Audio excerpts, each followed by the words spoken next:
एउटा मानिस परिवर्तनको भोको छ। साँच्चीकै परिवर्तन गर्छु भन्ने हुटुटी पनि पलाएको छ। मानिस जिउनको लागि भोको हुनु र परिवर्तनका लागि भोको हुनु कतै न कतै केही न केही सङ्केत दिन्छ र भोक मेटाउनु अनिवार्य छ। नेपाल कृषि प्रधान देश। हरियो वन नेपालको धन भन्ने सुनिन्थ्यो, तर यतिखेर न त वनमा धन छ न त कृषिमा प्रधान नै छ। आजभन्दा ठिक 28 वर्ष अगाडि फागुन 1 गते आमूल परिवर्तनको भोक मेट्नका लागि एउटा विद्रोह सुरु भयो जङ्गलबाट सुरु भएको त्यो विद्रोह आलीमा बसेर खेती किसानी गर्नेहरूलाई यो समूह वा त्यो समूहका नामबाट लखेटिनुपर्ने बाध्यात्मक अवस्था आयो। भोक मेटाउन प्रयत्नशील रहेका ती आलीमा बस्ने किसानहरू लखेटिए। आली मात्रै खाली भएन, आलीको छेउमा रहेका बस्तीहरू पनि खाली भए। आली बाँझो हुँदै गयो अनि थालीमा विदेशी बासनादार खाद्यान्नहरू भरिभराउ हुन थाले। यो 28 वर्षको अवधिमा शासन परिवर्तनको एउटा नमुना बन्यो। देशले राजनीतिक परिवर्तन गर्यो, तर त्यो परिवर्तन सँगसँगै हाम्रा रैथाने बालीहरू सकिए। हामी खाद्यान्नको परनिर्भरताका लागि अरूको भर पर्ने अवस्था सिर्जना भयो। 28 वर्षको यो अवधिमा आली खाली हुँदा र परनिर्भरता बन्नु पर्यो भन्दा सायद अन्याय हुँदैन होला। त्यसबेला जमिनदारहरूका प्रशस्त जग्गाहरू थिए। ती जग्गाहरू कमैयाका नाममा होस् या अधिया गर्नेहरूले सम्हाल्थे, खेती उत्पादन गर्थे अनि हाम्रा भोका पेटहरूलाई भर्ने काम गर्थे। देश आत्मनिर्भर थियो। त्यसपछि सामन्तहरूको जग्गा कब्जा गर्ने, सामन्तहरूलाई ठिक पार्ने नाममा ती खेतीयोग्य भूमिमा झन्डा गाडिए, जग्गाहरू कब्जा भए। त्यहाँ जग्गा मात्रै कब्जा भएनन्, जो दुःख गरेर खाद्यान्न उत्पादन गरिरहेका कमैया वा खेती गर्नेहरू त्यहाँबाट विस्थापित भए भाग्नुपर्ने अवस्था सिर्जना भयो। जब आली र आलीसँगैका बस्तीहरू खाली हुँदै गयो, खेतहरू बाँझो हुन थाल्यो। बाँझै छन्। हामीले एउटा राजनीतिक रूपमा ठुलो परिवर्तन गर्यौं। आज हामी कृषि प्रधान देशलाई कृषक प्रधान बनाउन यसले पनि कतै न कतै भूमिका खेलेको देखिन्छ। नेपाल कृषि प्रधान देश अब रहेन।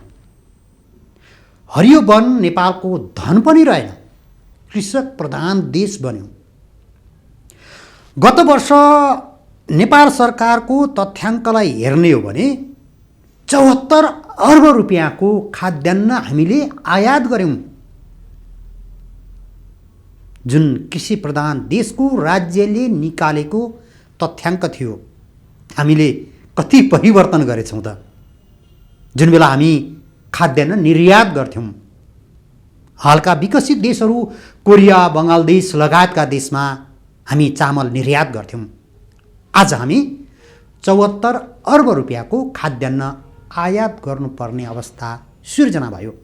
त्यो 74 अर्ब रुपियाँ मध्ये पनि करिब 30 अर्बको त हामीले चामल मात्रै आयात गर्यौँ। गर्व छ हामीलाई। कसैले गर्व गर्लान् र कसैले यसबाट फाइदा पनि लिएका होलान्। तर हाम्रा ती गाउँ बस्तीहरू बाँझा छन्, खेती गर्ने किसानहरू धपिआएका छन्, पलायन भएका छन्, अनि आलीहरू बाँझै छ। गाउँ रित्तो छ। गाउँका घरहरूमा मानिसहरू देख्नै मुस्किल छ। यसले के प्रष्ट पारिरहेको छ भने हामीले हाम्रा गाउँहरूलाई रित्तो बनाउँदै हाम्रा युवा पुस्तालाई विदेश लखेटिरहेका छौँ, घचेडिरहेका छौँ र हाम्रा खेत बाँझा छन्, बारी बाँझा छन्, तर पनि हामी गर्व गरिरहेका छौँ। आली बाँझो बनाउँदै, गाउँ रित्तो बनाउँदै विदेशबाट ल्याएका खाद्यान्नबाट हामी खुसी देखिएका छौँ, थाली भरिरहेका छौँ बास्नादार चामलले। यो कहिलेसम्म त? हाम्रा पुर्खाले आर्जेका ती रैथाने बिउहरू ध्वस्त भए। हाम्रा बाउबाजेले स्याम्नाएका ती पाटाहरू बाँझा छन्, झार उम्रिएका छन्।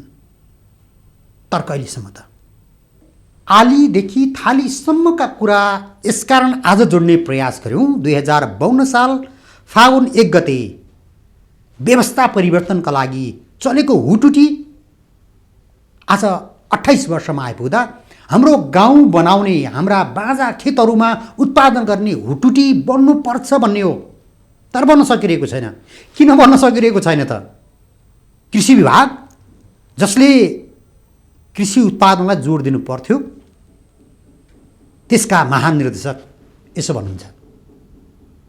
हामीलाई सबै थोक हुँदाहुँदै पनि खानेकुरो चाहिँ हामीले उब्जाउ गर्न सकेनौँ भने अथवा खानेकुरो उपलब्ध हुन सकेन भने हाम्रो जीवन चल्दैन।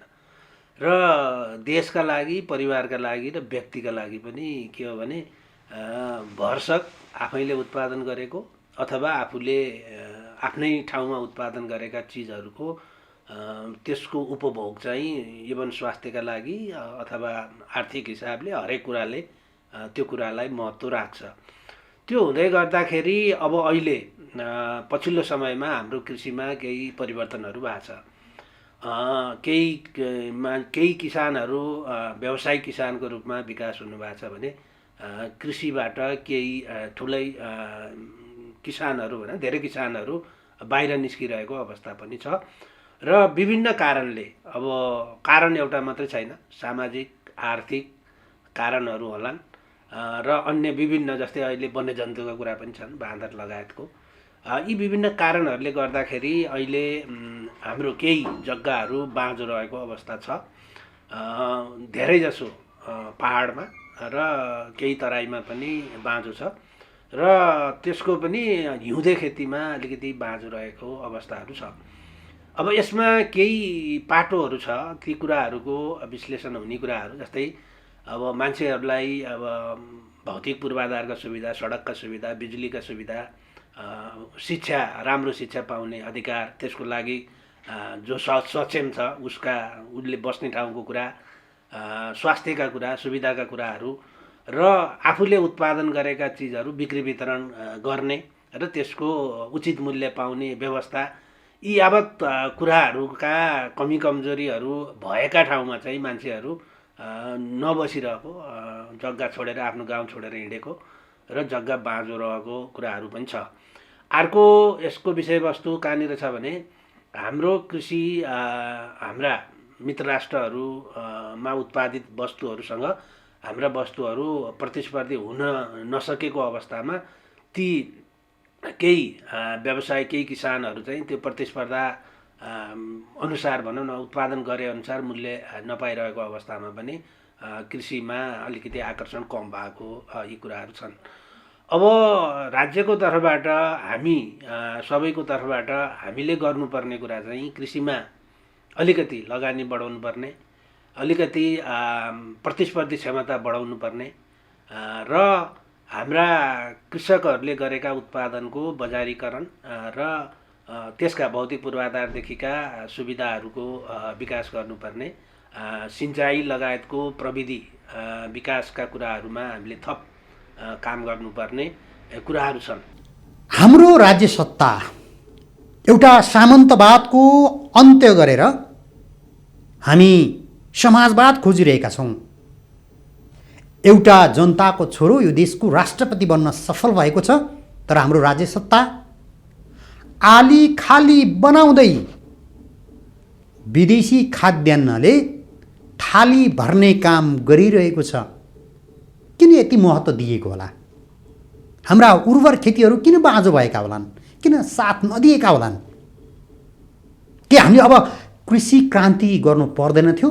जसरी हामीले एउटा राज्य सत्ता परिवर्तनका लागि फागुन 1 गते त्यो विद्रोह गऱ्यौँ, त्यही विद्रोह गर्ने कृषि पढेका, लेखेका र कृषि अध्ययन गरेका व्यक्ति यो देशले प्रधानमन्त्रीका रूपमा पाइरहेको छ, जो कृषि विषय पढ्नुभयो, एउटा व्यवस्था परिवर्तनको लागि लाग्नुभयो, तर खेत बाँझै रह्यो। युवाहरू खेतीमा होइन, मलेसिया, दुबई, कतारमा त्यो गर्मी, त्यो बालुवाको राप अनि खाडीमा आफ्नो रगत पसिना बगाउन बाध्य हुनुपर्ने अवस्था सिर्जना गर्यो। युवा पुस्तालाई गलत्याउने काम राज्यले गर्यो भनेर आशंका गरिन्छ, भन्ने गरिन्छ। वास्तविकता पनि त्यही हो। किन गाउँका आलीहरू सबै खाली भए? गाउँहरू किन रित्तै भए? यत्रो शासन व्यवस्था परिवर्तन गर्नेहरूले बुझ्नुपर्छ कि पर्दैन?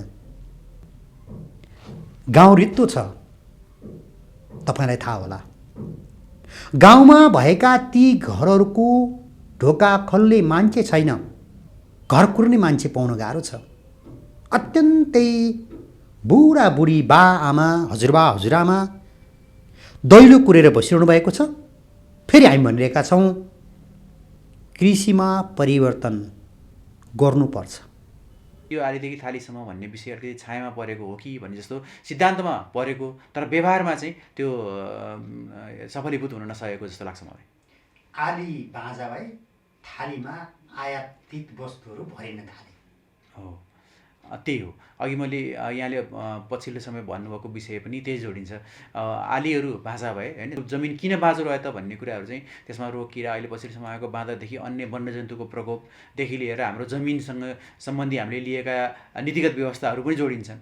त्यसपछि अहिले यो भयावह भएको यो युवाहरू विदेशिने क्रम छ, उहाँहरूलाई चाहिँ स्वदेशमा नै रिटेन गर्नको लागि, राख्नको लागि चाहिँ कृषि पेसालाई मर्यादित बनाउन जति हदसम्म काम गर्नु पर्थ्यो त्यति नभएको अवस्था छ। र अब आयातको क्रममा चाहिँ अलिकति हाम्रो खानेपानी पनि परिवर्तन भएको अवस्था छ र हामीले जति उत्पादकत्व लिनुपर्ने थियो त्यति लिन नसक्दाखेरि त्यो पनि जमिनसँग जोडिन्छ, आलीसँग जोडिन्छ।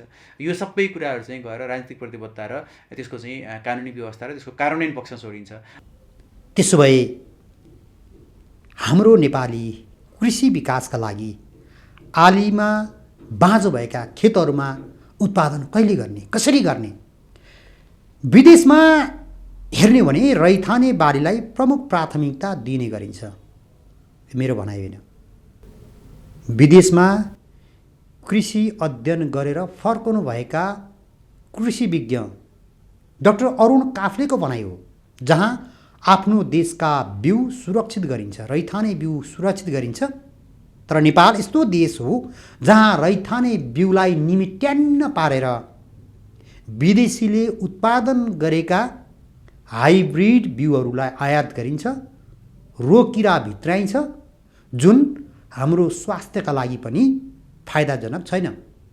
कृषि विज्ञ अरुण काफ्लेको कुरा सुन्नुहोस् त। कृषि भनेको वास्तवमा राज्यले संरक्षण गर्नुपर्ने विधा हो। तपाईँको हेर्ने हो भने ग्लोबल्ली अब अरू देशमा पनि कृषिका चाहिँ सर्टेन विधाहरूलाई संरक्षण, जस्तै तपाईँको स्थानीय वस्तुहरू विदेशमा के भन्छ भने ग्रो लोकल इट लोकल भनेर त्यसरी स्थानीय उत्पादनहरूकै उत्पादन गरौँ र त्यहीलाई उपभोग गरौँ भनेर, किनभने अर्थतन्त्रसँग जोडिया विषय हो।